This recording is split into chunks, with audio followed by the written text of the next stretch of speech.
حسن بصری رحمہ اللہ سے کسی نے کہا کہ میری بیٹی جوان ہو گئی، اپنی بیٹی کا نکاح کس سے کرا دوں؟ تو حسن بصری رحمہ اللہ نے فرمایا کہ پرہیزگار آدمی سے، متقی آدمی سے، جس کے دل میں اللہ کا خوف ہے، اسی کے ساتھ نکاح کرا دو۔ اس آدمی نے کہا کیوں؟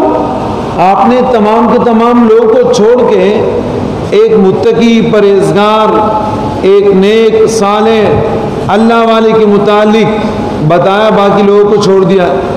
تو حسن بصری رحمہ اللہ نے فرمایا کہ دیکھیں، ان احبہا اکرمہا، ان احبہا اکرمہا، اگر متقی پرہیزگار آدمی آپ کی بیٹی کے ساتھ محبت کرتا ہے تو اور زیادہ اکرام کرے گا، آپ کی بیٹی کا اور ہی عزت کرے گا۔